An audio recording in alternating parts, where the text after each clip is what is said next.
Welcome back, everyone, to a late night stream, you could say. I was thinking about it. Deep, long, hard. I'm trying to move my paper so it doesn't fly away. I got the fan going, so hence why paper's not flying away. Welcome back, everyone. Yeah, so we are. Well, we're farming, obviously. The biggest thing is, I wanted to do something tonight. I really did. And, well, we just got finished not long ago. We had a jackhammer up, a bunch of cement, get everything prepped. So for tomorrow's pour, we've got to do a concrete pour in front of two businesses tomorrow. So we got to do it when nobody's there. Because like fuck am I going to impede a business? I am not that kind of guy going, well, you know what? It's a job. We got to do it. Spoosh. Squish, squish, squish.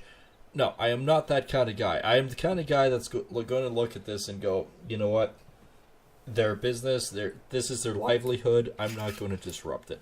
I'm going to be that guy, pardon me, that is going to try my best to solve the problem without disrupting the business. Because again, I don't want to be that guy. I try not to be that guy, alright? I try to work with the businesses and say, hey, you know what? You know, this kind of sucks. I don't want to be, I don't want to disrupt you. I don't want to do this. I don't want to do that. Sometimes it doesn't quite work out. But for the most part, it does alright. FYI, I'm trying to load up the stupid stream on my stupid phone, but my cell connection is fucking atrocious. I live in Canada, where our telecommunications is questionable at best. Like, like, it is special, alright? So, yeah, I want to go out here and I want to buy some land. Thinking about it. November rolls around, there's not much else we can do. So I think what we decided is 76 because this house is here. Oh, pardon me, I get the hiccups all of a sudden. That'll teach me from drinking coffee in the middle of the night. So that is, which one is this one? 76. So what is their... They're not even on here. They're not even on here. Clearly it needs mode. Okay. Fine, we'll do it like this. Farmland. I want to buy 71, please. It's $70,000. I would love it. Thank you very much. Space. We have bought it. We have blown our load. It's grass. And in all honesty, I am going to save this as grassland. The only reason why I say that is because I have animals. I have animals that eat it. Grass, be precise. So, yes. I have thought about getting rid of some, that guy was trying to run me over. I have thought about getting rid of some, come on, brain. I've thought about getting rid of some of the, I thought about getting rid of something. Ah, yes, I remember. Brainwave has kicked in again. I have thought about actually getting rid of and knocking all the hay fields down and everything, but it's kind of stupid because it's like, holy shit, I actually need it because I have animals. Bye. I know this is usually a Wednesday stream, and I just want to chill out and play some frickin' games without any stress whatsoever. Guys, it's going to be a stressful day tomorrow. When you're pouring concrete, whether it's a leveler, surfacer, cement, whatever, it's a shit job that needs to get done. And unfortunately, it's a shit job that needs to get done. And the only one that could possibly do the shit job and get it done is Moa. So really, I've got nothing. It's basically like I might as well just buck up and get the damn thing done. In which case, this is a resurfacing job. And this is the whole reason why I bought this, so I can... This guy has essentially mowed his lawn really well. And there's nothing here. Well, that slightly backfired on my plan of existence, didn't it? There's no point doing that one. Alright, let's zoom back over here. Alright. So unfortunately there's not much I can do about this job. It's a resurfacing, so we came in tonight, we jackhammered up all the old quasi resurfacing that somebody else has tried to do several times. They did a patch job essentially, but it looks like, guessing by the way this stuff is peeled up, that they didn't clean the cement or anything. They basically went, yes, okay, this cement is basically botched, so I'm just going to pour a patch over it and call it good. But that doesn't actually fix the problem. If anything else, it makes the problem worse. Because essentially all you've done was pour more crap over the crap that should have been cleaned in the first place, which means now you have a bigger fucking problem.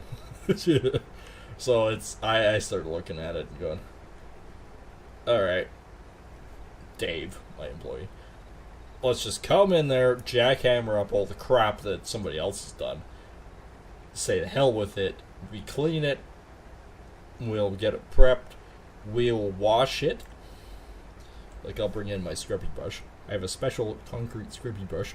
I will wash it down, I'll scrubby brush it up, I will let it dry, I will apply my white glue, also known as concrete glue, and then I will basically mix up my resurfacing compound, and yes, we'll re-pour it, refloat it, broom it, and then seal it. This stuff dries within, like, it sets in 30 minutes and then it cures in 3 hours. Like, don't fuck around with this stuff. And if you're just tuning in now, we are actually on our own ground. We just bought this piece. So, it was about $70,000. And, thinking about it. I didn't buy anything. I actually downloaded another mod, and it's the Vermeer, which is a traditional dueling rake. Now, for those that don't know, rakes is what I use from where I'm from in Canada. They don't actually require PTO or anything. As soon as you put them on the ground, they spool on themselves, basically for themselves, and you can create windrows with them. So they work really well with that. And I'm going to get rid of my stupid windrower, and I'm going to buy one of these, and I'm going to use the proper rake to windrow a good pile, or a good windrow here, so I can bale it. And I want to bale it in silage, because that's where the money is. So if I can recoup any amount of my money from this area, cool. Do I want to get rid of this hayfield? No. And number one reason, and I said it before and I'll say it again, is now that I have something that eats grass, aka sheep, I do not want to get rid of the hayfields. Do not. Don't want to. Because I, at some point, will need more feed. And like, bloody hell am I going to buy it? Do you see how expensive that crap is? It's insane.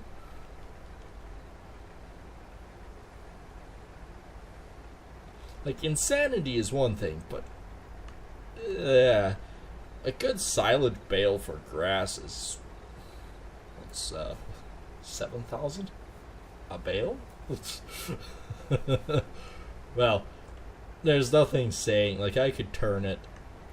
I could turn it. I could turn my grass and everything, and I could make a proper just feed grass. And the other thing I actually want to take a look at maybe tonight, we are harvesting and butchering chickens, and of course, chicken meal is part of pig food. I had to look it up to confirm it, but yes, pigs eat everything. I don't need anything to confirm that with me. I know for a 100% fact that chickens will pretty much devour anything in front of them. Well, chickens will devour anything. Pigs will devour everything as well. They're omnivores. I've seen a pig. Well, actually, I was working. It's really funny. My uncle did a job once, and it was kind of the same situation. But I had to go into a hog barn. Actually, not that long ago. And the guy says, whatever you do, make sure your power tools and everything are away from the pigs. Okay, but it's a power tool. They're going to look at it and go, hot food. Yes, they do. This stupid pig looked at it and went, food.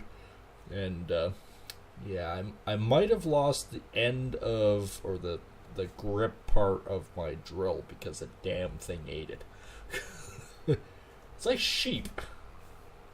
Actually, no, sheep are one thing. Sheep will try to eat everything. Goats eat everything. It's like, there's something in front of me. I wonder if it's edible. Crunch, crunch, crunch. Like chewing the shit out of my teeth, but other than that, it tastes good. Okay, that was a tin can, but sure.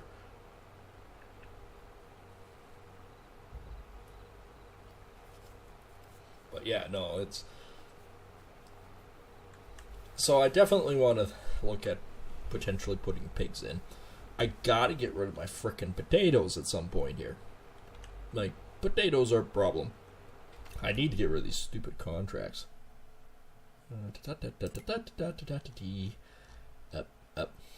FYI, thanks to Microsoft's bullshit updates, now I have a scrolling problem with my mouse that I can't solve unless I find which update it was and delete it.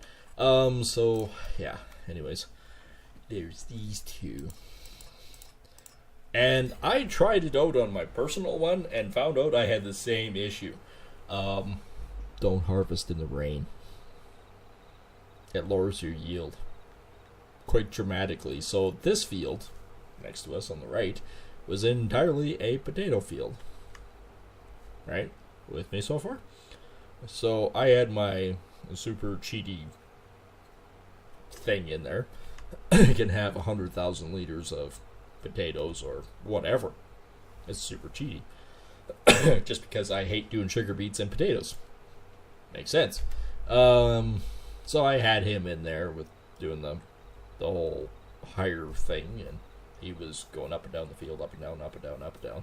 And pretty much 3/4 of it in the rain. Because I figured, it's a root vegetable. Don't have to fuck with it. Yeah, I was wrong. I played with it afterwards and I was like, you know what? The only one to blame for this, it wasn't the game that ripped me off. It was me. I was too stupid to realize it lowers the yield. Alright, well, get off the tractor. We want to get rid of this. We want to sell this. This thing sucks. Alright. And it's actually better than most of them. But let's repair that one. That's $98. Let's repair that one for $11. Let's repair the tractor for $1,700. Whoa, I almost pressed the sell button. So yes, let's take a look at the new mod. And it's a lovely new mod. It is a beautiful new mod. It is a wonderful implement. This is a tedder. This is not what I want. I want windrower. I want this. Bam. And you're going to look at this thing and go, what the hell is wrong with this guy? Why the hell does he want this piece of shit? Bear with me. Bear with me, young Skywalkers. I know, completely different genre. I am both extremely exhausted, high on frickin' coffee, and the best part is, besides all that, I have got at least one good drink in me before I started streaming. So, here we are. Don't worry, at some point, probably within the next 30 minutes to an hour, I'm going to have to take a wicked piss. It's going to happen. I know it is because I'm drinking beer. It's a volume thing. And it's kind of like, what goes in must come out soon.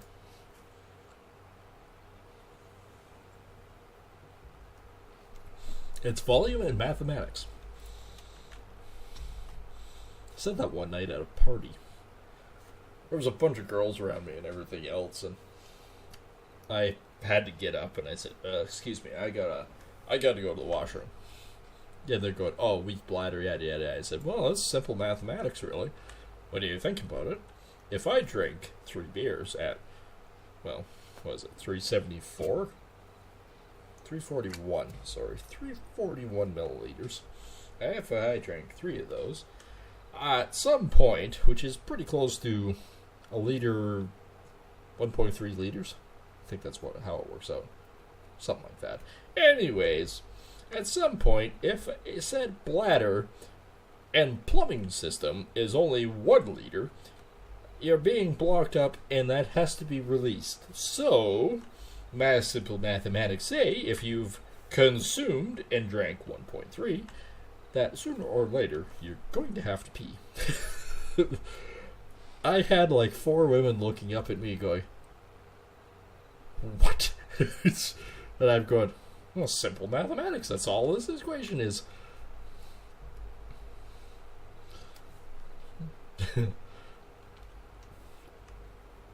And then it went from weak bladder mode to this guy is too smart to be drinking.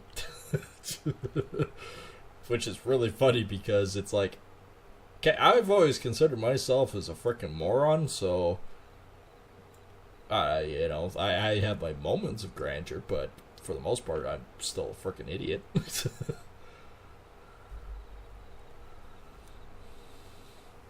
Although, even my employee, I mentioned that to him once, and he goes, one cannot really say that you're a moron. I said, how so? And he goes, well, you've run a business for the better part of, 12, 13 years. So, you're fairly proficient in knowing what the hell you're doing. And like, hell am I going to hire someone to do this part? See, this is the best part. As soon as you put it down, it's magically working. I told you. The magic of a rake. It is a magical rake. So yeah, going back to the job. It's gonna be a long day tomorrow. I'm not gonna lie. It's not like it's 2 minute sacks, but it's time consuming, and we've got to do it right. Like it was windier than hell out there tonight. I got the bob and weave going here. It was windier than all get-outs tonight out there. So it was absolutely dick all pointless to do the washing and cleaning tonight because I'd have to do it again in the morning anyways. It's just, at that point, it's kind of like, I'll just do it all in the morning. We got the bulk of the prep work done. So all I have to do is clean it, wash it really good, do a primer, which in my case is a white glue, and then pour the product down, level it out, smooth it out, make it all nice and neat. Then we can, off that product, I can, broom it right away for each part. And then we can, where it's broomed and whatnot, we can basically just get it to the point where we can we can say, okay, this is good, this looks good. One thing about doing the sealer, and this is what I've tried to explain to people over the years, one thing when you're dealing with a sealer is don't wait for the concrete to fully cure. I know, it's a hard concept, but believe me, it is worth every time and effort into doing the prep correctly. And I've always found this. To me, it's always been pretty reliable, and that's as soon as it's to the point where you can finish it, like to the point where you can broom it and it doesn't pull away on you, it doesn't do this, doesn't do that. That is when you put the sealer down. And what I've found over the years, especially resurfacing, you get a lot harder friggin' product in the end. And it's, to me anyways, I don't know if there's much truth to it, but to me I always find it being, you get more longevity out of the product by doing it. And that's why I say, I could be wrong in saying that, but I just find if you're doing all the work, doing the resurfacing and everything else, that if you use the resurfacer and you seal it as soon as, basically the one way to test it is put your hand on it. If your handprint is left there in the end when you're going to seal it, it's not dry enough. But if you can put your hand on there and it doesn't leave much of a mark, put the sealer on. Just put the sealer on. And don't frickin' worry about it. Pour the crap to it. And here's the other thing, is a lot of people don't realize this too. When you resurface cement, basically all it is new Portland sand, right? Or, you know, the main ingredients of concrete, without the rock. One thing about it is when you do it, you have to seal it right away, and then you've got to continue to seal it. Now, this is one thing that everyone that I've talked to around me anyways, I've always said, oh, once it's set and once you've done the sealer, it should be good for like 20, 30 years. No. It's like staining a deck. Once you start, you got to follow through with it. You got to keep doing it for the next, every 5 years. It depends on traffic, mind you. I'll put 3 coats of sealer on this without question, right? So I'll get 5 years out of it under heavy traffic. And the business gets a lot of foot traffic. The one that's there, I'd say currently they're averaging maybe 20, 30 clients a day. I know, doesn't sound like much, again, but that's a fairly decent business for a small town.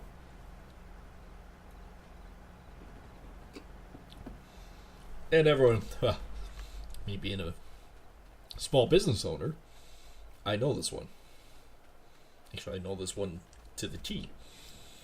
Everyone goes, okay, well, say you get 20 people coming into your business. You will get probably, say, 15 of them that actually make a purchase. Your average purchase is, say, $50. It's clothing. It's a clothing store for this one. So you got, say, 50 people. Okay, cool, perfect. Or 50 people. $50 for 15. Simple math, that's fairly simple, is if it was 100, it'd be 1,500, but $750. Simple math. That's $750 a day. Doesn't sound like much, but it actually, for a small business, is a lot. If you can make $750 a day, you're doing all right. Even in construction, we always say, if you can make, in construction, at least $100 a day, you're doing all right. So $500 a week, that's $2,000 a month. For me, personally, yeah, that's not really that great. I am the kind of guy, oh, that's not down yet. I'm the kind of guy that makes a lot more than that, alright? I'm not saying anything bad about business, but you've got to have you really do. You got to have a set goal on how much you're planning on making a day. I know some days you look at it and go, shit, I'm not making anywhere near as what I should. That's fine, because other days you're going to do more. Oh, I really got to take a leak now. What did I say? Did I say about... I actually said about 30 minutes to an hour. Nope. I got to go now. So watch my spinniness. I will be back shortly. Headset down.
Only downside is about taking a leak all the time is sooner or later.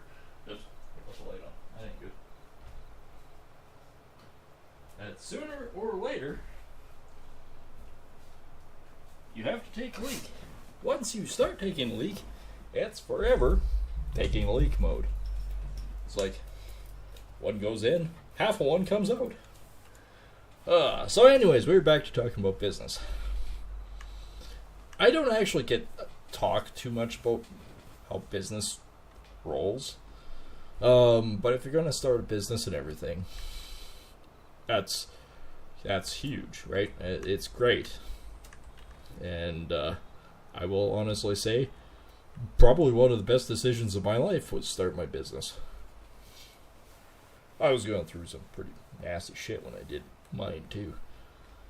For one, I just had reconstructive knee surgery, so getting back in the workforce was priority number one. But the problem is, I used to be a framer, and right after knee surgery, I couldn't do that again. So I went to the next best thing, which was building decks and fences. Simple carpentry. I could do that in my sleep. And I did for a lot of years, and then we started going back into regular renovations and construction and general contracting again. But honestly, if it comes down to it, and like you go, is it a right decision to start a business? Abso-frickin-lutely it is. If I was to go back 15, 20 years ago and say, hey, look, to my younger self, it'd be like, should I think about starting a business? Hell yeah, fucking do it. But the downside is, even though it sounds like, oh, everything is rainbows, peaches, and sunshine, it really isn't. It's a lot of work. Yeah. It's a lot more work. In some regards, it's better just to be an employee because you don't have the headaches of the business. But at the same time, it's a satisfaction at the end of the job. And it's the appreciation of it. Is it loading? I'm switching satellites. There we go. Yeah, no, it ends up being the appreciation of it. To basically be able to go to a client and say, "Hey, look, you know what? This turned out into a shit job, and you know, I feel bad for it, but we got it all fixed. It's better than it has been in years." And honestly, that is one of the most rewarding parts of owning a business. Is just to help people. And it doesn't matter if you're in construction like I am, or if you're in retail and in something. You don't realize how much, even say somebody coming in and going, "You know what? I've had a shit frickin' week, everything else. All I want to do is buy, say, a new dress or something." Like a woman comes in and wants to buy a new dress. You don't understand what that means to them. It actually could mean more to them than you ever know possible. Now, it could also mean just like they want to spend money and blah, blah, blah, blah, blah. That's possible. It's highly possible. Is that necessarily what it is? No. But it's still that appreciation to be able to help someone. I know I'm ranting tonight, but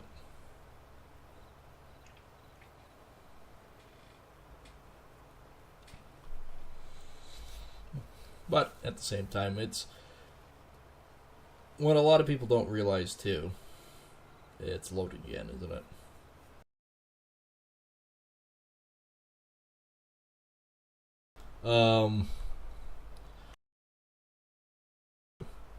Is and test.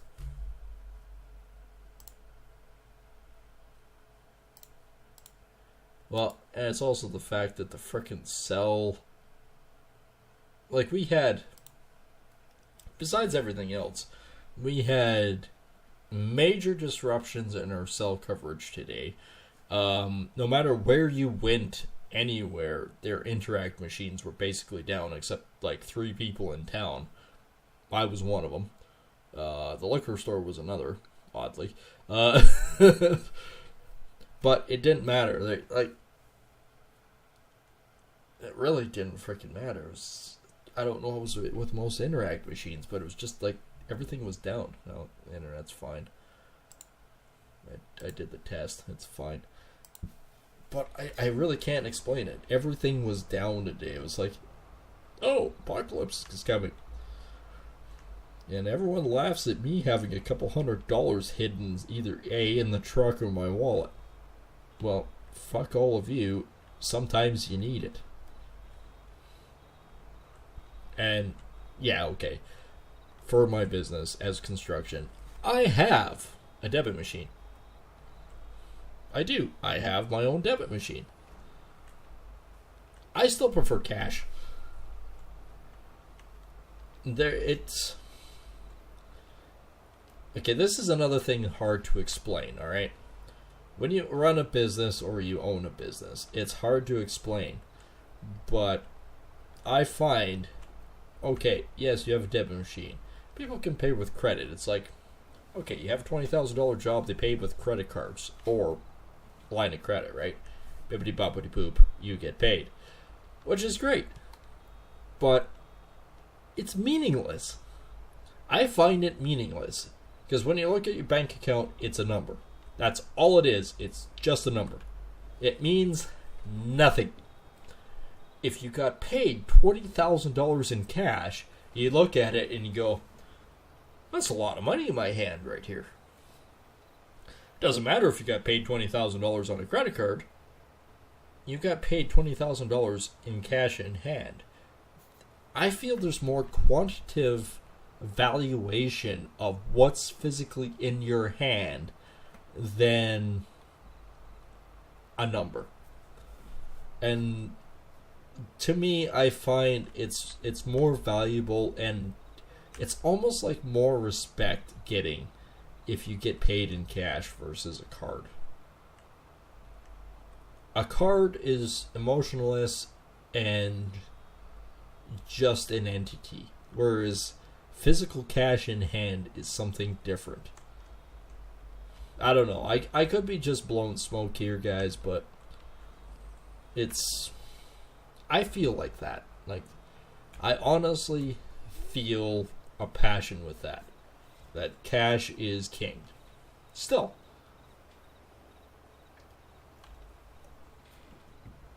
And the fact that our society wants to so much go towards cashless society is absolute asinine bullshit. Because, well, even here's an example. Even as a child, I got paid in cash to do, like, I consider them hobbies now, but to do chores. Chores is a good example. Chores allowed me to make a little bit of cash. Now, okay, my parents didn't pay me loads of cash, right? And that's great, that's fine. Whatever. It is what it is now, right? But what it taught me was the value of getting money. And the responsibility of it. Like, you really do, as a child, take that for granted.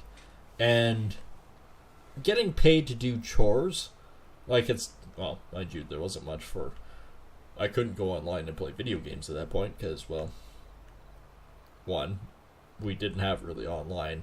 We had a dial-up connection that was on a party line, so,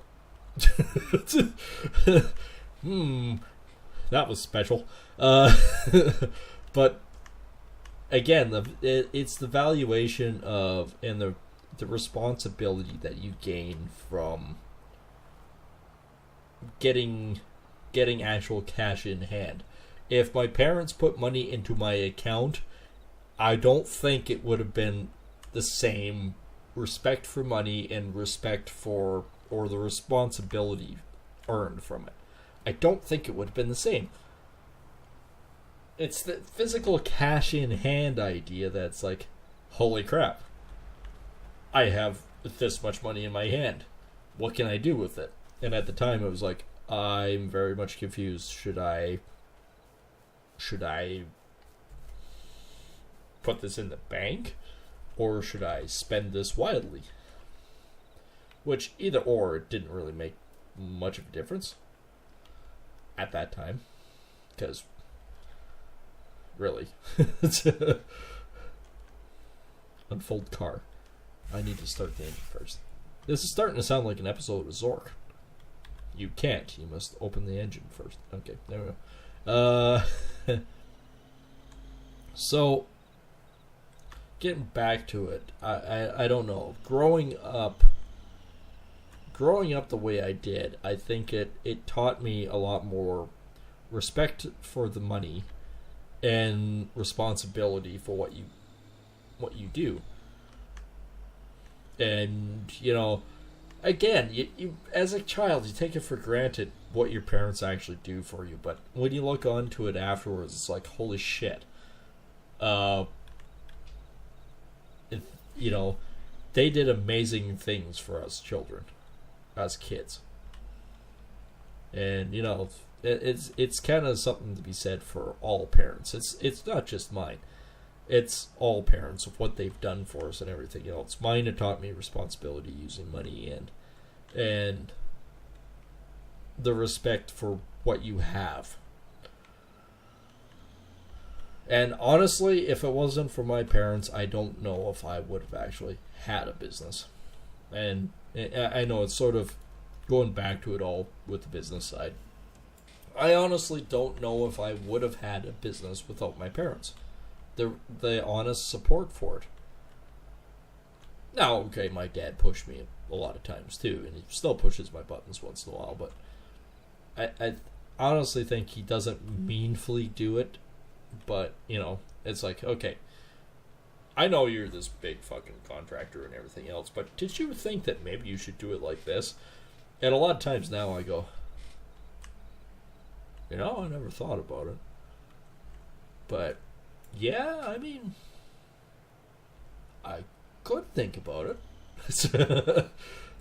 You know, that again, with parents and everything else, it's you have to respect them because they've done some pretty stupid shit over the years, right? They've royally screwed themselves out of a few things, but in the end, it's like, you know, they learned a lesson, and we should basically learn from their mistakes. And I think I hope I've learned a lot from my parents' mistakes. Dad's definitely made a few. But, you know, I honestly, I can't just blame my parents. I've made a bunch of mistakes over my life, too. Actually, I probably wouldn't be in the situation that I am currently without making a few mistakes. It's making mistakes, it's like, you know what? Alright, I learned from this one. Don't do this again, because that was fucking stupid. Unfortunately, one of my main mistakes in life was entirely involved and directly related to the government in power. And unfortunately, it wasn't just me, it was a lot of other people. And yeah, it definitely screwed a lot of people. And I can't really say too much about it. I still don't. I can tell you there was a problem. I owned a business. Government shut me down for reasons we still don't understand. We were working for the environment. We were trying to clean up the environment, and we got shut down. Other than that, I can't really tell you details. To this day, I still can't tell you details. It fucking sucks. But, unfortunately, because of it, it set me back quite a few years. And if it wasn't for my other business, like my main construction business, I don't know if I would have been able to survive. Are you gonna unload? Please? Thank you. This should actually pay quite a bit. So 36,000 off the top, plus another 7,000. So 44,000 off that. We paid for 2/3 of the land. Again, I don't talk much about what has been, what is, and stuff like that. Like, most people probably go onto the channel and go, oh, that's just another guy that's gaming. Like, another, probably kid. A lot of people probably think I'm a kid. I am no kid. I've been in construction for 20 years. That should tell you something right there. I've made more mistakes in every aspect of my life. Whether it is love lost, don't even get me started with how many girlfriends I've had over the years. Holy shit. Or relationships in that matter. Sexual or otherwise. It just sort of blends together. It doesn't even, holy shit, doesn't even matter anymore. Driving over my trees now, damn it. So yeah, no, business aspects, jobs, finances, you name it, I've made mistakes in it. I'm not going to say anything bad necessarily about it. Yeah, okay. I've made mistakes. So what? Who hasn't? It's not that I have made mistakes. It's how over time I can overcome them. And that's a big thing. Like, I am currently actually sort of, I wouldn't say as a predator, it sounds bad, but courting. I'm kind of courting another lady right now. But it's definitely a complicated situation. Not one that I've actually personally ever been in. But at the same time, you know, she keeps up a brave face. Gray face? Kind of a brave face. Brave face and everything else, but You can tell the way she talks and everything that she's hiding deep, dark secrets. And that is the worst thing you can ever do in life, is to keep deep, dark secrets, because the only thing you're doing is hurting yourself. And that, I can tell you honestly. Now, on a different subject of depression and everything else, what we did tonight is we bought, let's go look at the farm map. We bought 71.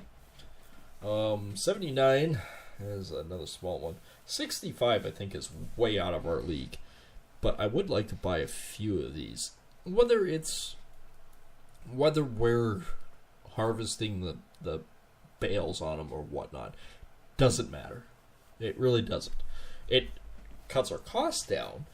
But the other thing to this is, and the number one reason why I'm trying to sort of do this with the hay fields, is I think the number one reason why we're not getting so much of the other jobs is because we have too many contracts in hay.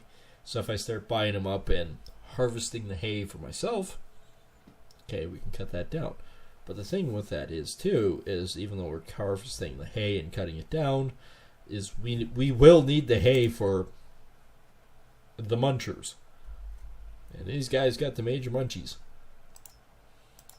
228. We did sell eggs last time, so that's all right. The other thing is we were thinking about pigs, but the only problem is that is where the hell do we put them? Crop types. Grass. That's all great. I had that turned off. No wonder I couldn't tell. So 69 or any of these is actually probably pretty good. We got 76. 69, I would... That's a tough one. I would actually consider doing 69. This sounds like a dirty sexual innuendo. I would prefer to do 69. No. If I was to buy 69, which I don't know if I can afford it, or I can, it's a pretty good size field.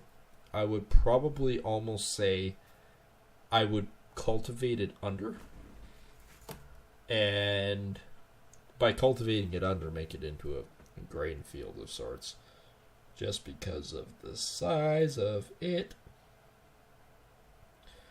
But at the same time, that's a lot of money. That's $173,000. That gets us to about $90,000.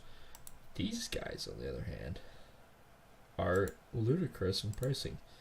That's only $70,000 difference. That one is $50,000 difference.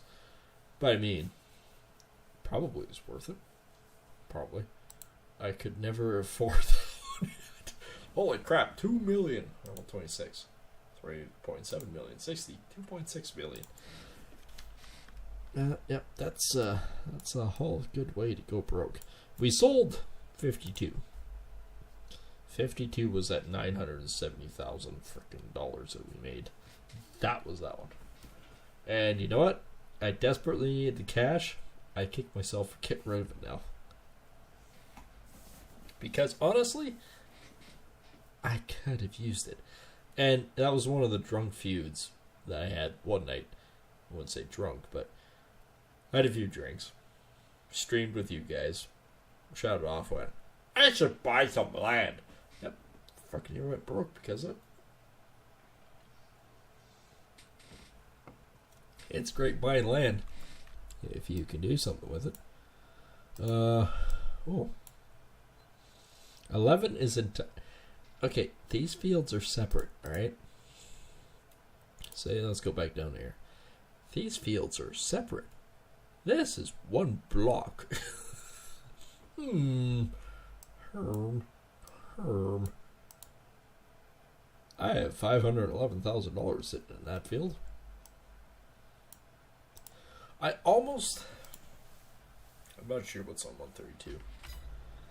Let's disconnect this. Let's drive down there.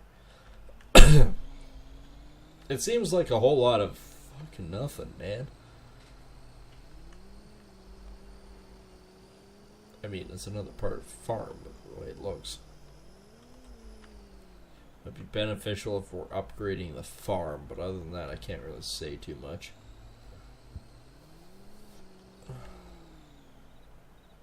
Why am I burping garlic? I did not have garlic tonight. Yeah, so this is entirely a farm edition. Expansion. Alright, well, we won't... More... Oh, pardon me. More garlic. More garlic. Let's take a look down here.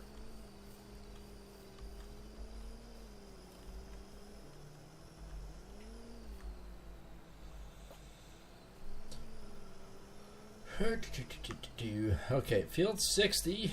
Oh, looks like frickin' sugar beet. It is sugar beet. Looks like it's frickin' done too. The sugar beet is ready. It is ready. That sugar beet is ready. Actually, so is most of these hay fields. 24 is ready. 16, 31 is also ready. 10 is ready, which is hay. 107's ready, and yet out of contract. What's the most expensive one? Field 16 up in the north. Field 16 is that guy. That's a hay field. 69. What do I want for 69? I'm assuming it's here. If my scroll would quit fucking around, 26,000. 26,000.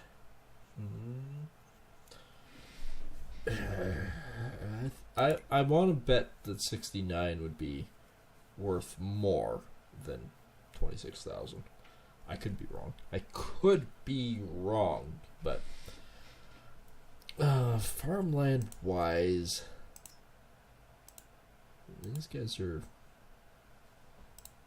they're cheaper than this guy. And he's a hayfield. This one, it's really tough to say because all of these, if I could make enough, I would actually buy these ones up. Not so much 103, 104, or 123. Those are houses. I don't care about the houses.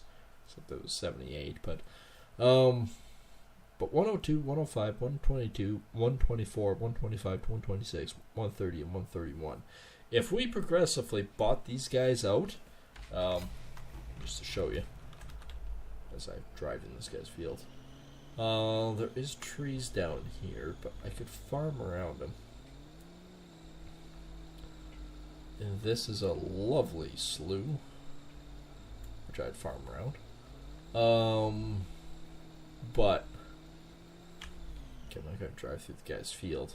The hay field I might, but there's a pretty good portion here, and we still have the mulcher. I would cut down the trees and haul them. These three. These ones I'd keep. That's fine. They're on the outside of the field. They're not harming anything.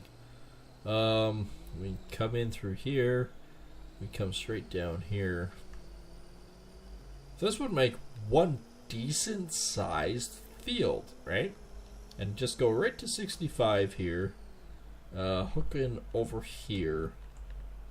And don't bother with this one right now. And that would make I would say that would make a pretty decent field, right? And the trees on the outside aren't harming me whatsoever. Would I gain maybe a half an acre? Yes. Yes, I would. Is it worth it for me? No. No, it is not.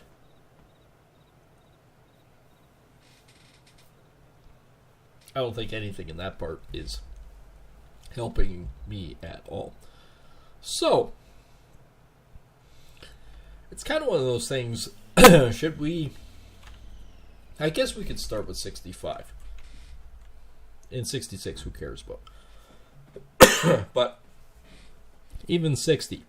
So 65, 64, 63, all the way to 58. If we came across and we harvested, this would be a nice field. This actually, all total, would be bigger than 47. I think, anyways. So let's go farmland. Let's buy the first one. That's 106,000. This is the biggest purchase I've made for farmland in a while. Let's do it. All right, I'm already questioning my motives here. So we spend 106,000. We're down 30,000 from the other one. Well, we kind of knew that to begin with. That's not really a surprise. The fact that we made up almost the cost of it that close anyways was impressive. Let's take a look at our money anyways. For November, we're only down to 136. That is, well, that's not bad. 522,000 is sold in bales and 49,000 sold in products. We're not doing too bad, really. So yeah, we'll make all these small ones. These ones, anyways, I could care less if they were a. Let's go around the trees. If they were hay fields, the ones over here by, like everything around farm sites and that, I am not going to touch. Like all of these houses and that, yeah, I could sell the houses and make extra profit. Yeah, blah blah blah. Fine, whatever. But I'm not going to. Because it's no different than real life. You wouldn't buy a quarter section that has somebody living on a house on the quarter and go, alright, out you go. I'm bulldozing this house. I need more farmland. No, you'd go, you know what? I could, well, in a general sense, a business sense, I'd go, okay, you know what? I bought it from a farm.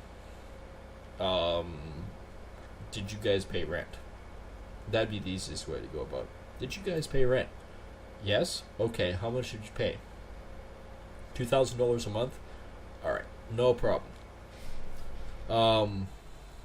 What we'll do is we'll honor that $2,000 a month for as long as you guys want to stay here. And that's the way I would honestly work it. It would be like, you know what? That's $2,000 extra a month for my own income for this section. That's $24,000 a year. It doesn't sound like much. It really doesn't. And the cost and maintenance and everything with the payment of the land, if you can't afford it up front, taxes and everything, it barely covers. It honestly does. It barely covers. But it doesn't matter. In the end, it doesn't matter. Because you are still making a fair pile. This one, on the other hand, is a bit denser. Alright. I shall mow your yard for you. How about that, good sir? I bought the land around your house. I will mow as much of the land with the swather as I possibly can because I am a good person. Where's the outside edge? Oh, there it is. Alright. I will finish off this little tiny nugget of strip. I mean, I own the land anyways, right? And the best part is, now they don't actually require to mow the land. So it's win-win. I make the grass. They don't have to pay for mowing the lawn this time. Although, let's be honest. If this piece of equipment probably weighs about 5.5, 6 tons, right? I don't know if you necessarily, unless your lawn is rock hard like mine is outside, I don't know if you necessarily want to run a swather across it, because it'd be like, no worries, bud, I'll mow your lawn for you with the swather. You come out afterwards going, you know, I should have mowed it, because the ruts in my lawn will not go away. Oh, crap. Alright.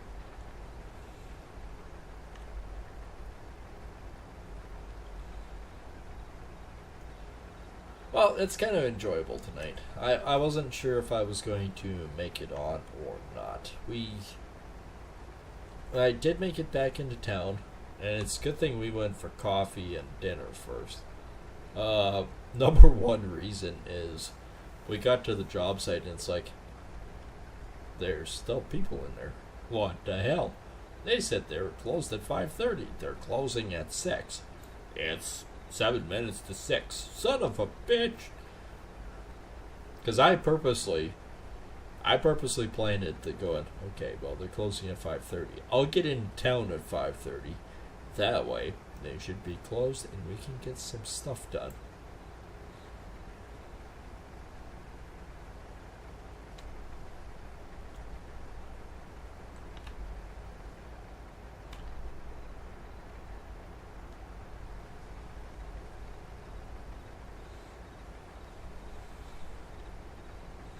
Alright, these clients have a bush here. You know what? This bush stays. I'm not a bad guy here. I'm willing to work with clients.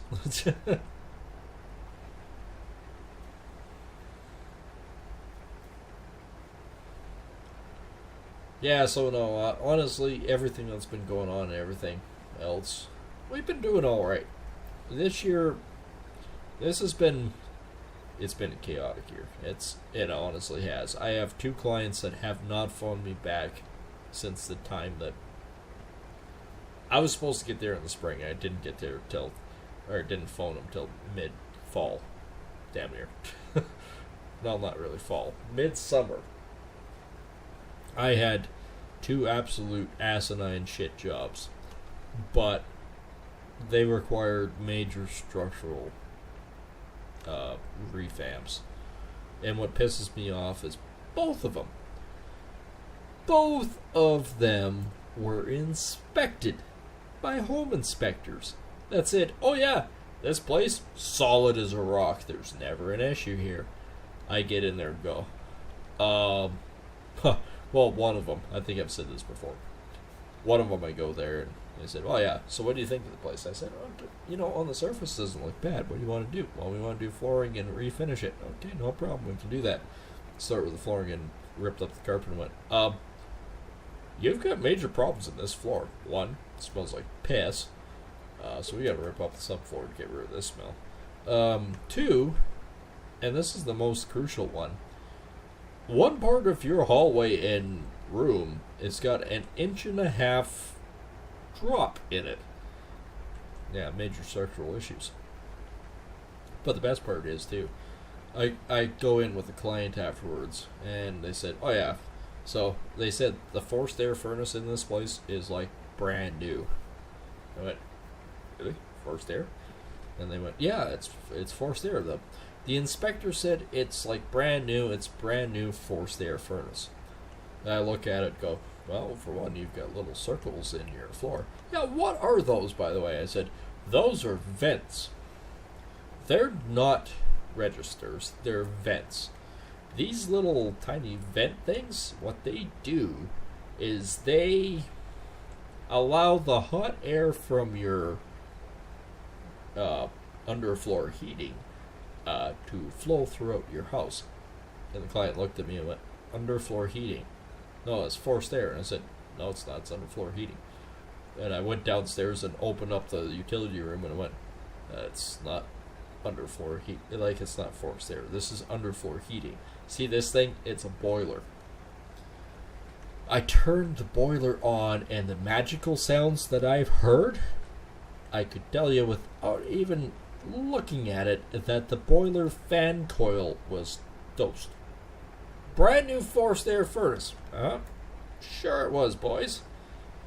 I can tell you without any issues whatsoever, that was not forced air. That was underfloor heating. But the home inspector, being that home inspectors in my area are fucking morons, and, well, anyone can be a home inspector. All you have to do is take the course, and $5,000, and a week later, you're a home inspector. This guy said it was a brand new forced air furnace. No ductwork whatsoever in the house. The big weird thing in the basement, he said, was a forced air furnace. Brand new. Yeah, no, no, no, no, no, no, not at all. That is a boiler connected to underfloor heating that flows throughout the house.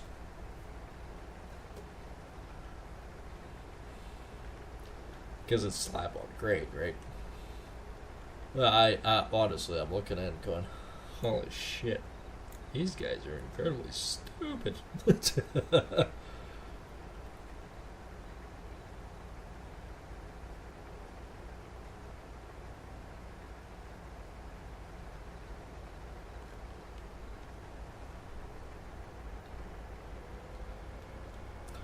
So yeah, no, that was a fun one. So we had major structural issues.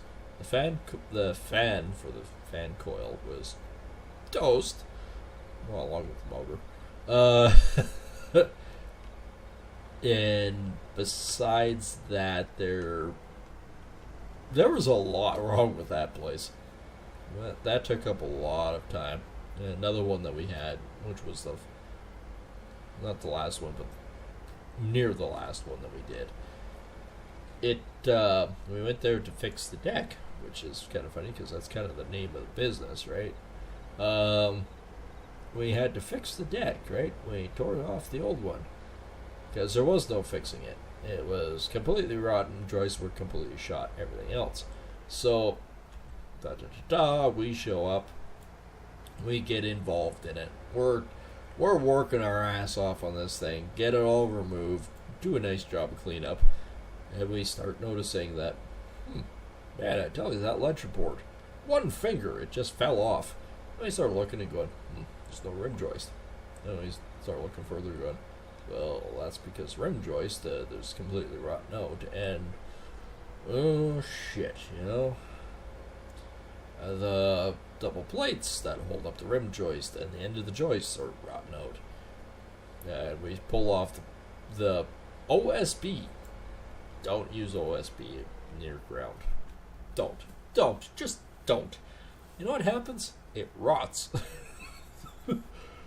No sort of tar paper, nothing to hold back the moisture on this old OSB, and it rotted out. 2x6 pony wall from the grade beam up, rotten. Entirely gone, right? And we're looking at it going, holy hell, what the hell did we open up? So a job that was supposed to take 3 to 5 days, depending on what we were doing, 3 to 5 days, took almost 3.5 weeks.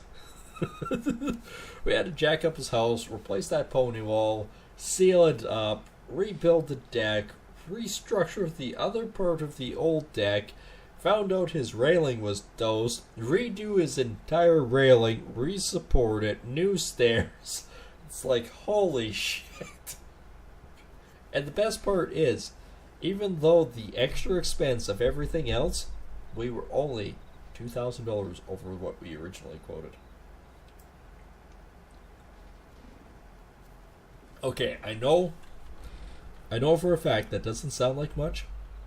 You'd probably go, okay, so that's a little bit pricey, right? $2,000. Okay, I quoted quite a bit higher, right?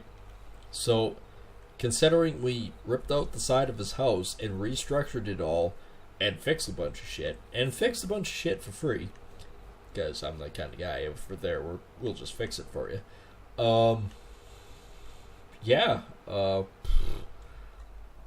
It was only $2,000 over what we originally quoted. So at the end of the day, it's like, man, we ended up being a bit better than what we suspected, and in the end, he's got a hell of a lot more for his buck, right? So you start looking at it, going, holy shit, right? So we started out the year with a shit project because the home inspectors were idiots. We then ended up doing a whole bunch of other crap to another place that we never originally quoted.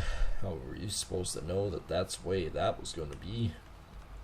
Then we started working on another one. Oh yeah, the latest one, right? This is commercial business. We have to replace the back door. Cool. One, it's cemented in the ground, because the last guy went, can't open the door anyways, for whatever reason, this door is fucked. We'll pour a new pad in the back, that'll solve it. Solve all the water issues. Okay, well, partially solved some of the water issues, yeah, didn't solve all of them. You cemented the door into the ground, that's groovy. Another side note, which is interesting, the reason why the door wouldn't open is because the steel frame that it's attached to is rotten.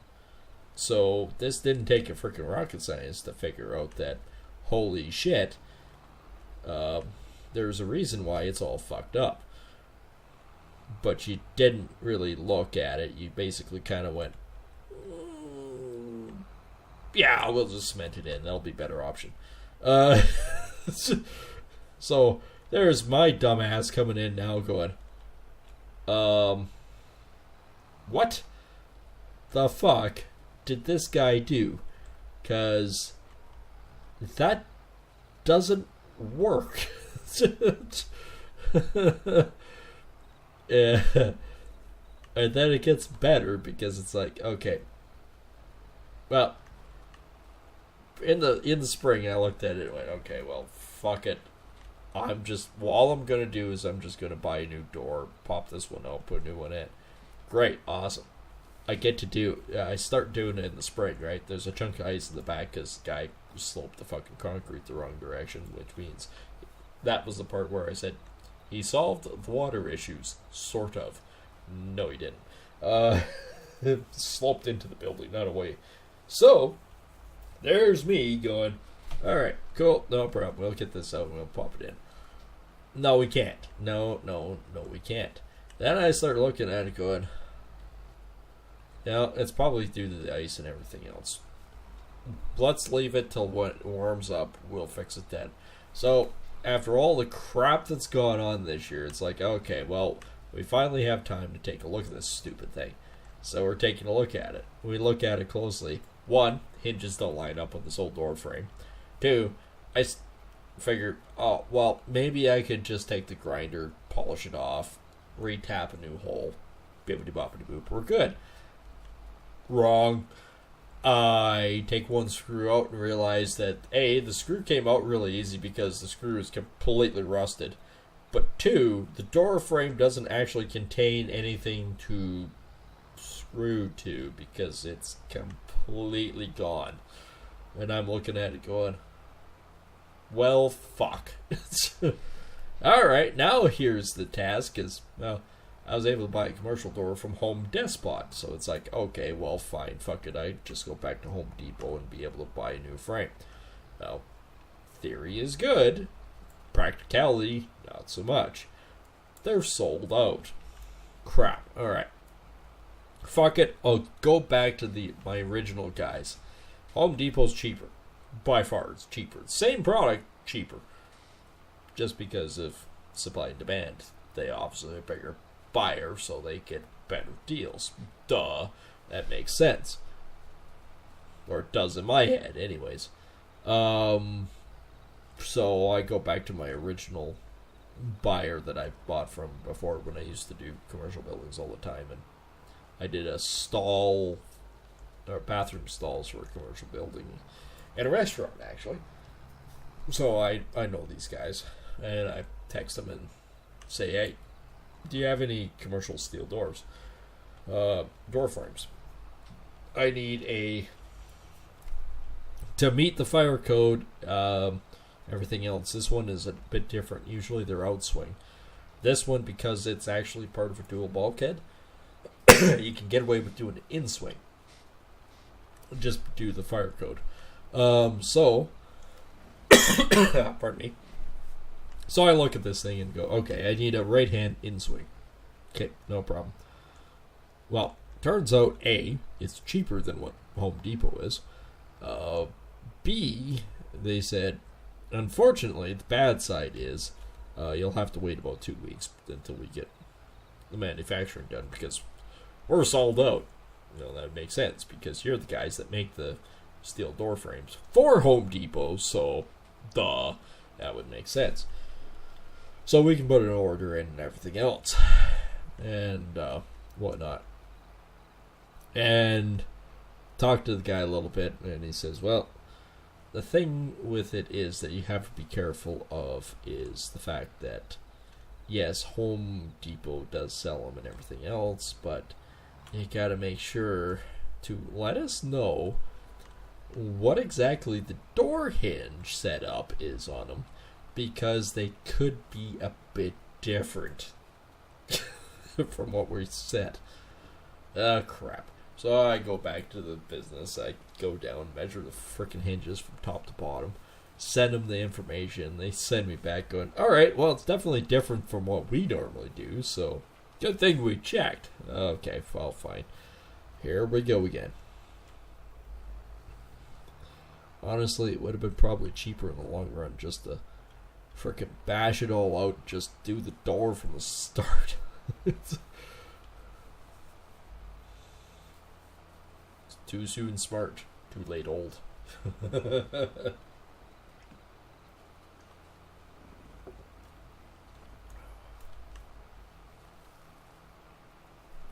So yeah, this is normal for my life. And you know, like I said in earlier in the stream and everything else, that, you know, if you're starting a business and everything, set your goal for basically, if you're in construction, that $100 a day.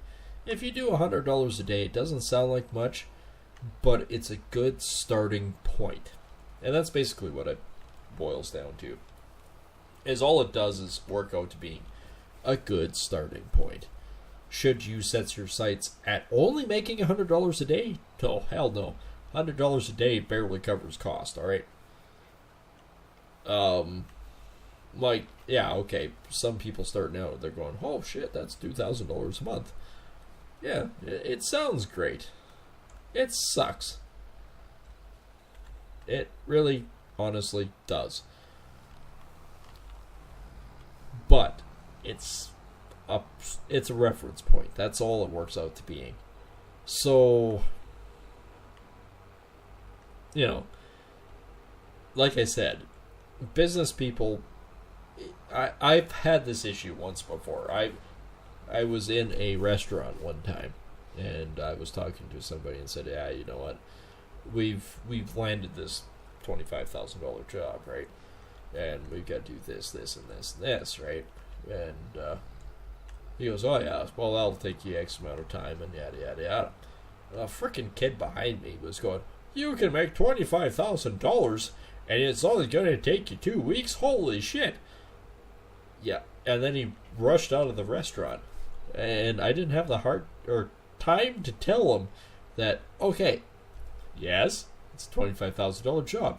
Yes, it'll only take me about 2, maybe 3 weeks, depending on what I find. Problem, though, I don't make $25,000 on the job. I'm lucky if I make $2,000 on that job. Because at the end of the day, it was actually, if memory serves, that was about 6 years ago now. That was an insurance job. Basically, to undercut everyone else to get the job, I do believe I had to... I think I only made about $2,000 on it. And the rest was expense.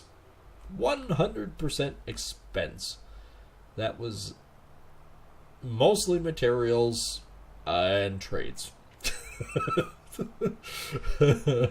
So I really hope the kid wasn't going out to start a business and going, I will bid this job for $25,000. I'm going to be rich. 2 weeks, $25,000. If actually memory serves, that job went kind of the wayside too. Like, don't get me wrong, it was a great job, but if memory served, I did barely make $2,000 at the end of the job, and it did not take me 2 weeks. It actually took me about 5 weeks. because it ended up being the trades found stuff. They cut their costs down just to get the job done and a bunch of other stuff. That job was killer. Yeah, that was, thinking about it now, that was like at least 6 years ago now. Yeah. And I vowed never to do an insurance job till the next one came up. Actually, the one we're working on now, the commercial job, that originally started out as that one started out as a pretty major insurance job. There was a flood in the basement due to a sump pump failing, and the city failing to know that they had a crack in their water main. And unfortunately, the insurance company had to pay for it, and B, I had to get paid from the insurance company. And all of it could have been completely avoided if... No, it wasn't the water line. No, shit, no, it wasn't the water line. I remember now. It wasn't the water line. It was a storm drain. So, yeah, it was a storm drain. Now, I remember it clearly now. So, firstly, I get the call, and this is 2 days before Christmas, last year. I get the call from, the guy that normally hires me for this stuff. And he says, do you know any plumbers? I said, yeah, I got plumbers. I can send a reference to a couple plumbers. He says, well, I got one guy coming in, take a look. I don't know what he's going to do. The guy was brain dead. He didn't do shit. But anyways, besides that, my cousins, which are plumbers, they came in right away. And my one cousin, there was 2 toilets in the basement. He says, I can solve this problem in a matter of seconds. I don't need a sump pump or a pump in general. What he did is he pulled the toilets. Like he says, the drains are working. Oops, the drains are working fine. I'm not working fine. The drains are working fine. So, all we have to do is pop a couple toilets. One will act as the vent, and the other one will act as basically a suction. And it will drain your water fast, which is good because there's 3 issues. 1, water was coming in because of the city's stupid storm drain. 2, due to the fact that the sump pump failed, means the sump for the furnace failed because it was a boiler system, and the boiler needs to drain excess steam and water into the drain.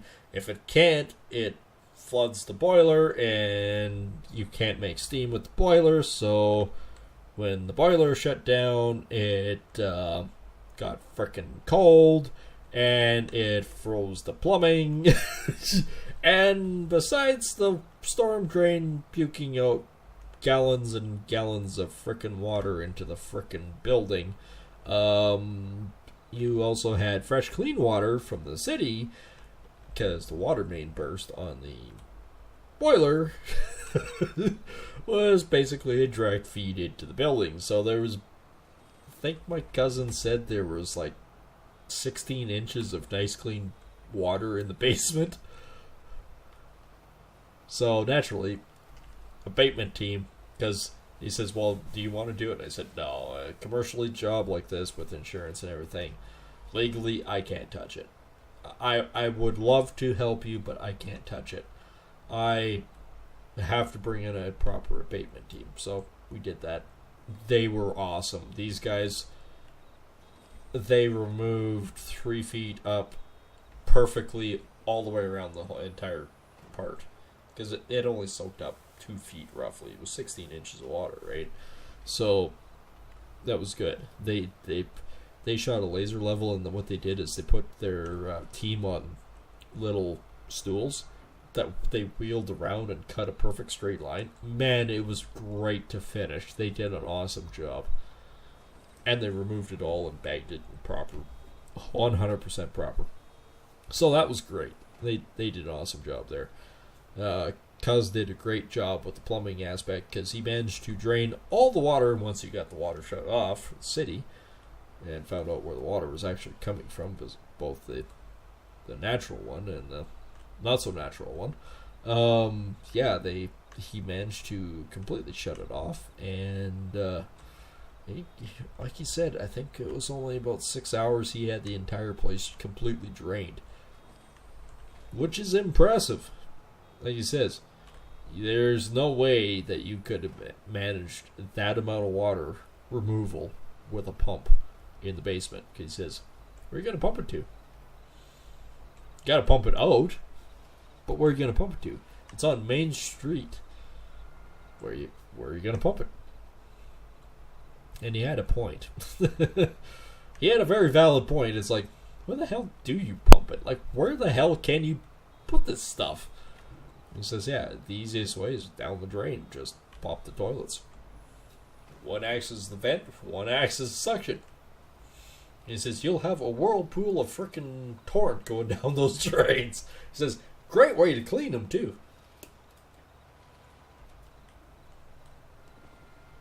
Yeah, so that was a whirlwind event 2 days before Christmas. So yeah, no, we came back in and did that insurance job. That one wasn't so bad. Maybe it's the one 6 years ago. That was a different insurance company in general, and they were morons.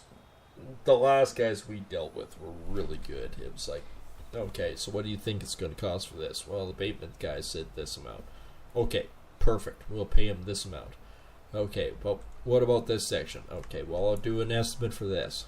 And, oh, by the way, since the boiler's down, we should probably put a new style heat in here instead of a boiler, because clearly the boiler, well, that boiler was toast anyways. So it's like, you have to pay for a heating system anyways. So here's what we recommend, and here's what we should do.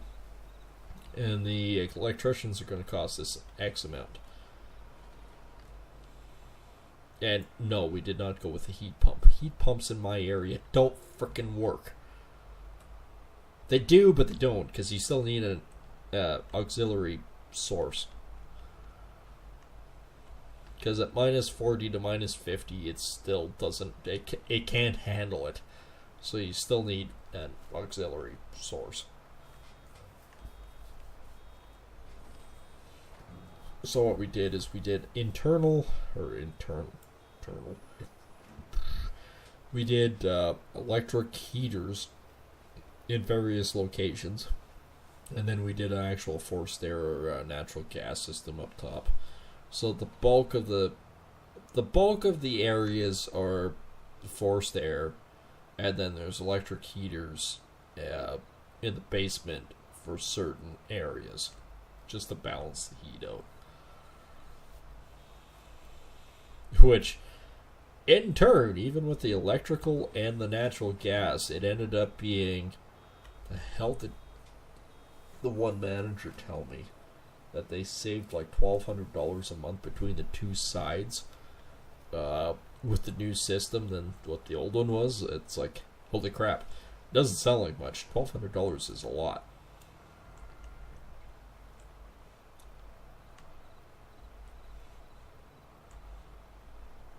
Like $14,000 a year. It's a lot. It adds up. Man, it's not hard to tell. I was working with concrete. I can't breathe again. I'm all stuffed up. And the downside is, I am really good with concrete. But here's the thing. I freaking hate doing it. Unfortunately, the biggest problem in my area is that there are concrete workers. Don't get me wrong. There are some really good ones. But they have a 18-month waiting list.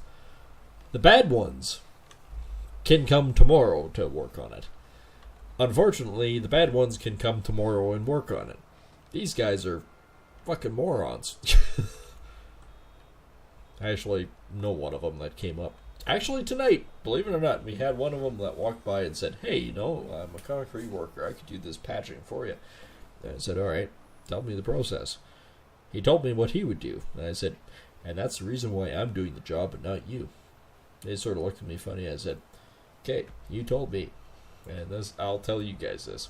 He specifically told me, he said, "You know what you're doing is wrong. Everything you're doing is wrong." He says, "What you need to do is just wash it with acid and put another skim coat on it." Well, what about the glue? Oh, you don't need glue. And he said, "Acid." Yeah, you just need to put acid on it. Okay, well, I know by acid you mean muriatic acid. That's what you use to etch concrete. I looked at him and went, "You have no fucking idea what you're doing, do you?" And he looked at me and says, "Well, I've been in concrete for 10 years. I went, "You have no idea what you're doing." I said, "One, this concrete, guessing by the size of the rocks in it, and the fact that they're smooth, so they're river rock mixed in it, I can tell you for a pretty good high percentage fact that this cement that's in front of these businesses are probably about 55, 60 years old."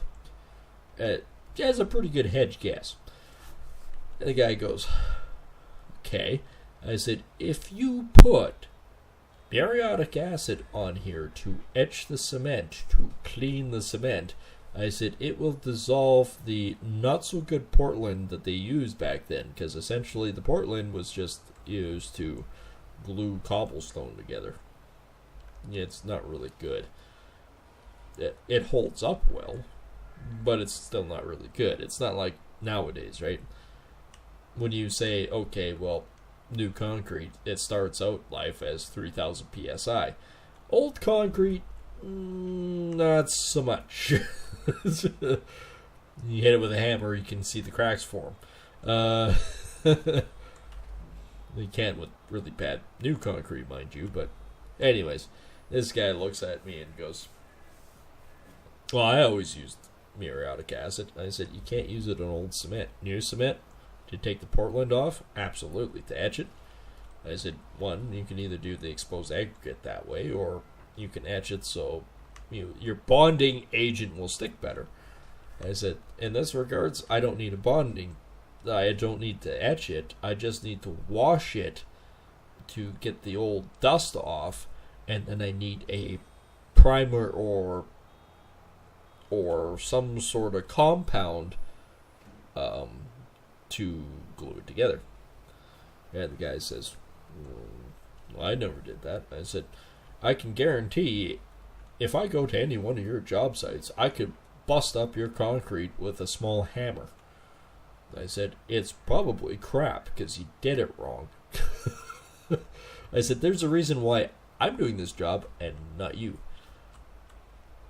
And he goes, "Well, I've been doing this for 10 years. I said, "I've been in construction for more than 20.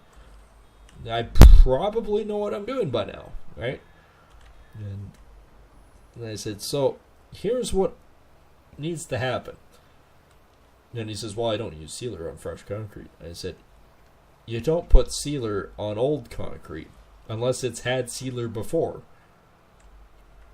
Yeah, you don't go 30 years later and go, well, that looks like crap. If I put sealer on it, it'll probably prevent it from falling apart." No! No. No, what you gotta do is you gotta seal it to begin with, because it builds a freaking strength up in it, and then you can go from there. The worst part is, like, I don't mind people coming up to me and saying, "Hey, look, here's an idea. Maybe you should do this." And, if it's a good idea, it's like, holy crap, that's an awesome idea. Thanks for the tip.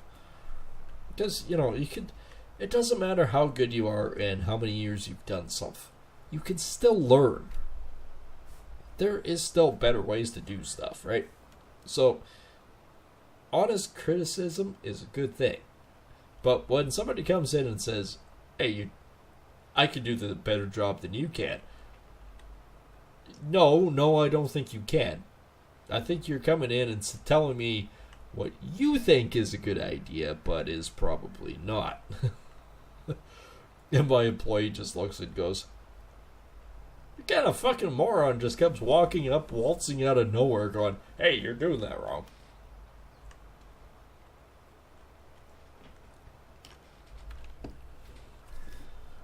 Like, yeah, okay. I don't profess to be the best concrete guy. When I say I'm good at it, like, I don't need to screed out my concrete. I have an eye and a feel for it. And I chalk that up not from doing concrete. I chalk that up from doing years and years and years and years of being able to float walls with either a mortar product, with doing lath and plaster, or doing floating techniques with basically plaster. I can float a wall and make it look like brand new. I know I can. I've done it before. But, and that's kind of the critical but to the whole situation. It's like, okay, so, yeah, I can do that. That's probably one of the reasons why I'm good at doing... Yeah, where's my truck? It's over here, isn't it? It's one of the reasons why I'm good at doing what I do with that, is because, specifically, it's like, okay, well, why do you freaking know? I know how to do it because I've done it before in a different situation, but it's the same concept. Not an issue, right? So I'm good at it, but honestly, I will never profess to be a concrete guy. I don't like doing it. And kind of the number one thing, the reason why I don't like doing it is because that's the reason right there. I don't know if you could hear the sinuses clogging up, but I can tell you, Portland and me don't mix. This is one thing too. I told my employee, I said, once we're done this job, we're doing it on the weekend because it's the only days that the business is closed. Again, I'm not an asshole. I'm trying to help. I'm trying to be courteous to the people that are trying to make a living. So, like I told him, I said, I'll pay you a bit more for coming in and doing this on the weekend. And he says, man, I'm not even worried about it. He says, it's a job, it needs to get done, we do it. Not an issue. Great. He's got a great attitude towards it. That's awesome. But regardless of that, I'm still going to pay him more because he's working on a weekend. And I said, again, because the hell? Apparently my forks got stuck on something. So I'd go right into the earth. So what I'm actually going to probably do is probably looking at it, take Monday off. Let our bodies recuperate. Hey, I'm not getting any younger. Doing concrete work is hard on the body. I don't care what age you are. It's hard on the body. So he'll make more this week than he normally does anyways. But the thing about it is, you gotta have time to recuperate. And we still got lots of work. We might have more work now too. And by that I might, the guy that we're doing all this to, he says he's got a lease building that he's got a potential leaser that's coming in, and he says, it's not up to him to do the interior stuff necessarily. We repainted it in the spring just because it was from the last leaser. Was deep dark purples, fluorescent pink walls, stuff like that. And I looked at him and went, "You're never gonna frickin' lease this, because who the fuck wants to come into this place and look at it and go, man, I don't like the color," and walk right out the door. I did nice, light, neutral tones. And was able to save him a bunch of money by doing it. So, like I told him now, I said, so, you basically rent the shell. It's a net 30. So, tell the clients that you have a contractor on the side that is willing to come in and whatever they need done for the renovations to get them in there even. Let us know. We'll come in. The rug is toast. It needs new flooring. But let them pay for it, right? We'll come in. We'll give them a hell of a deal to do it. Basically, it's almost like the friends and family discount, right? We'll give them a deal just to get them in there. Sign the lease. We'll do it. Because honestly, I know as a business person, it sucks having an empty space sit. It costs a lot of money. Well, no matter what, you gotta heat the place. So, if there's no money coming in for that space, it really sucks.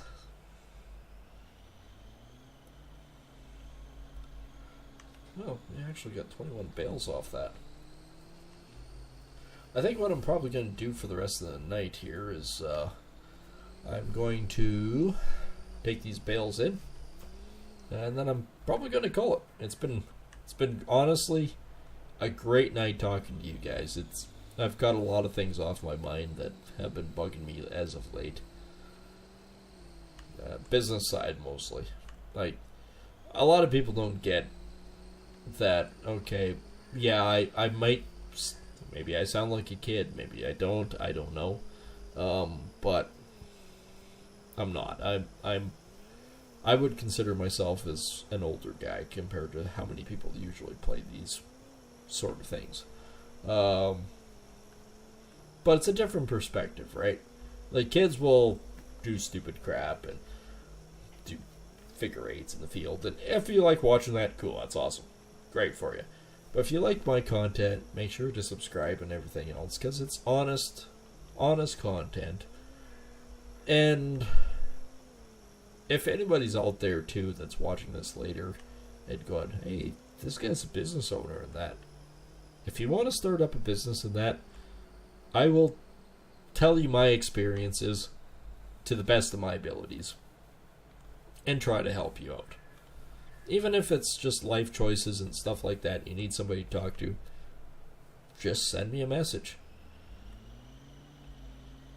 I'm not just gaming.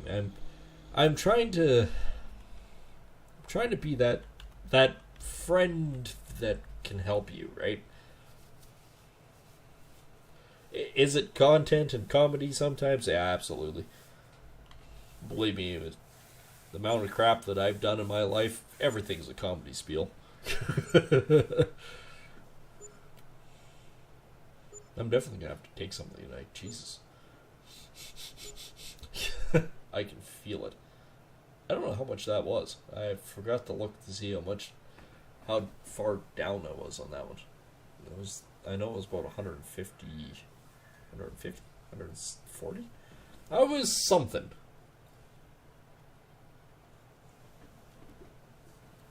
I was 130 on this one. Cool, it made $20,000 in bales. Doesn't really cover the expense, but hey, we did something. We actually bought 2 properties tonight. That wasn't bad. So probably on Wednesday we'll see if we can afford to buy more and see where we sit with the whole rest of the baling and stuff. And maybe we can actually get a contractor too as well. But yeah, anyways, I'm going to call it a night. I've got to go play with my Fuzzy. I know that sounds dirty and everything, but it's my frickin' cat, alright? He is only about 2 months old now, and he is a attention whore. I love him to bits, though. He is a fantastic cat. Growing like a frickin' champion, but he's a good cat. And it's not fair to him if I just play video games all night. I gotta go, give him some playtime and whatnot. Exercise, if anything else. And just some companionship. He needs attention. It's no different than a kid. He needs attention. So I'm going to go out and do that. I also got to feed him for the night and lock my truck. And oh crap, I forgot. I still got concrete in the box. Oh fuck it, I'll deal with it in the morning when it's daylight. Anyways, good times. So yeah, if you do like the content, and hope this hasn't been entirely just a debate about business and whatnot, but if you do enjoy my content, make sure to leave a subscription, and we are on the road to 1,000 and beyond, hopefully beyond. And of course, you can always leave likes and share, and also hit that alert bell so you know when we go live and new content comes out. I actually managed to say that without going because, well, guessing by the empty cans and everything, that was 3 tall boys and a good 4-finger Scotch endeavor tonight. So, I still appreciate everyone coming and hanging. And yeah, we will see you on the next one, which will be tomorrow night. And hopefully trying to finish off Assassin's Creed, the first one. And if we do, well, if we do, we do. We'll challenge it when we get